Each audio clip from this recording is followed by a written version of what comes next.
Assalamu alaykum, hürmetli anlıqçılar. Bugün Kamal Hisamidinov'ның Momamның şifalık doğruları degan kitabını o'qishni davomlashtiramiz. Bugungi tema kindik lata ve 5 tiyin. Kindik lata ve 5 tiyin. Uyg'ur xalq tibabiti to'g'risida yezayotganimga qarab, ba'zilarning ko'ziga balki hammani biladigan avliyodek ko'rinayotgandiman. Lekin undaq emas. Yaratgan egam har holda menga xelili puxta anglash, ko'rish, tahlil qilish, asli saqlash qobiliyatini bergan o'xshaydi.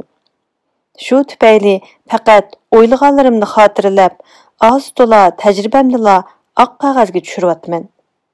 Qisqasi, meningda hech qandaq avliyolik yo'q demoqchiman.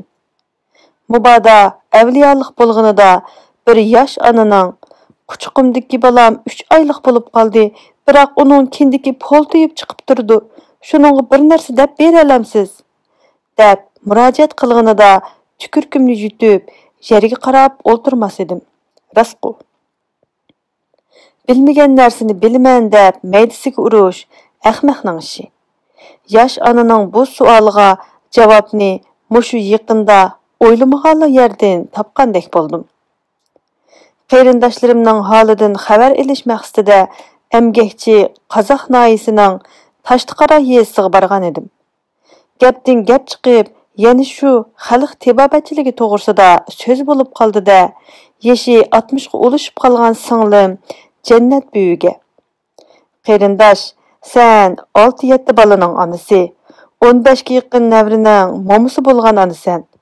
Turmushda kindiki chiqib qolgan narisidini ko'rdingmi? Deb murojaat qildim. Nemishqa uchurmisan? Dedi u hozir javoblik bilan. Masalan, tunji o'g'lim, singilning bu o'g'li hozir 40 ning bo'sug'isiga boray deb qoldi. Tug'ilgandan keyin meni tug'utxonadan uyga olib chiqdi. Aradan bir oz vaqt o'tibla o'g'limning ichi sanjilgandek to'lg'inib yig'laydi. Beharom bo'ladi. Qaynonam dam silib ashlab baqdi. Biroq uning bilan yaxshi bo'lib ketolmadi. Keyin qaynotam o'rnakda turadigan Turkmu, Ozarbayjonmu hozir yodimda yo'q. Ish qilib biraylan.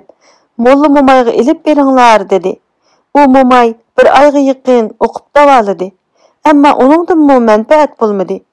Shu arada Uyg'ur noyisidan o'zimning tuqqan onam kelib qoldi. U balamni ko'rib, "Voy ahmoq qiz, buningga kindiklat tutmabsan-ku", dedi ajablanib beshini chayqab. Qaynonam bilmagan narsani yosh, tajribasiz men nerdan bilay? Apam uni o'z opasidanmi yoki qaynonasidan o'rgandimi bilmayman. Har holda navrisiga kindiklat tayyorlatdi. Keyin bir qo'shuq kalining toza seriq yig'ini talab qildi.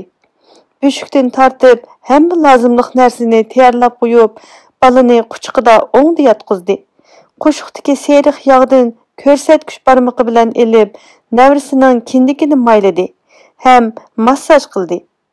Oxirida beshikka yotqizib, putlarini bog'lagandan keyin balaning kindikini ko'rsatkich barmog'i bilan asta besividi, kindik g'ij qilib ichiga kirib ketdi. Shunda apam yanchuqidan mistin yasalgan bir dona 5 tiyinni elib, kindik ustiga qo'yib, kindik lati bilan ching qilib bog'lab, o'rab balani bo'ldi. Bu usul uda 3 kun davomlashtirildi. Tiyinni ishlatmaganim bilan keyin kindik latini bala ta 1 yoshga to'lg'icha tashlamadi. Qarindishimning hikoyasidan keyin men o'ylanib qoldim. Chunki bugungi yosh onalar Iparxon, Nurjugum, Gulamxon qatorliq nurg'unlagan orzuli qizlarimiz cho'ng bo'lgan Uyg'ur beshkini balamiz maytuq-saytuq o'sidi deb mangsitmay kolyaskada beqishni afzal ko'rdi. Kolyaskada baqqan balada nədimi kindiklati bo'lsin. Kindiklati tutgan taqdirdimi u beshikdagidek ching tutmaydi, to'xtamaydi. Shunga bugungi narisidilar orasida geriji ko'p. Kindiki poltiyib chiqib qolgani geriji ishkan. Shu tufayli yosh onalar o'qishni biladigan ros momaylarni izlab surishtirib yurdi. Beshik birinchidan onaning jafoliq amgikining yerimini bölüşüp aldığan narsa. Böşükte yatqan balalar arasida öpküsüge soğuq tegiş ağrıqı böşükte yatmagan balalarga nisbatan nihoyat az bo'ladi. Ikkinchidan, böşükte yatqan balaga kindiklati lazım bo'ladi da gerija ağrıqıga yaqin yo'lamaydi. Bo'pti, böşükning, kindiklatining ana shundaq muhim vazifasi bor deyli. Xalq tibobatchiligida seriq yog' issiq tabiatlik deb ta'kidlanadi. Umu to'g'ri.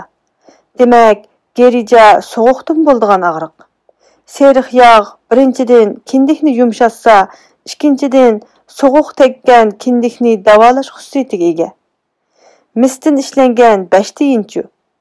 Bu mening beshimni obdan qattirdi.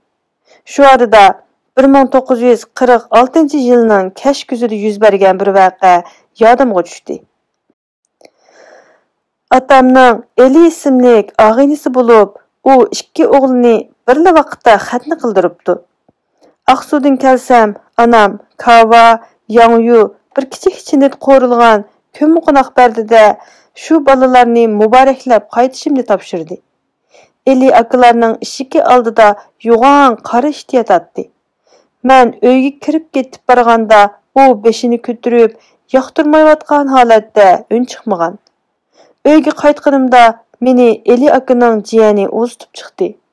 Xo'shlashib shundoqla mingishimga qora it yugurib kelgan peti mening o'ng tiqimimga eg'iz soldi. Tishlagan yer kuyishib qolganlikdan sal qon chiqib turadi. Oldida ancha bilinmagan.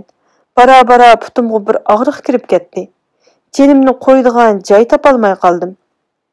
Bu voqeani anglab yugurib kirgan momam ikki singlimni qo'shnilarga 5 tiyinlik pul bo'lsa tepib kelinglar deb yugurutdi. Ehtimalim shu yillarimo bugünkidek parcha tiyin topchil bo'lsa kerak. İzdeb qo'ysa umi tepilmaydi ekan.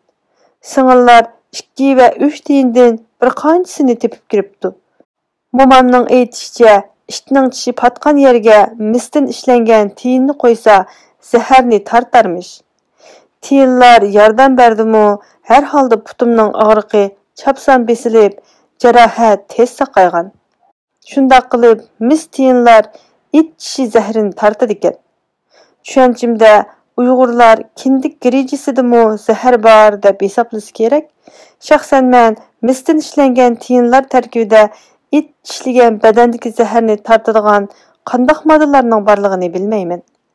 Ammo uning zahar tartish kuchining borligini o'z ko'zim bilan ko'rgan odamman. Poltiyib chiqib turadigan kindikni kindiklatisi va 5 tiyin bilan qandoq davolash asosan yosh onalar qo'liqida turadigan bir maslahat. Bugungi anglitishimiz mushu yergacha bo'lsin. Keyingi qitimliq anglitishimizda ko'rishaylik. Salomat bo'ling.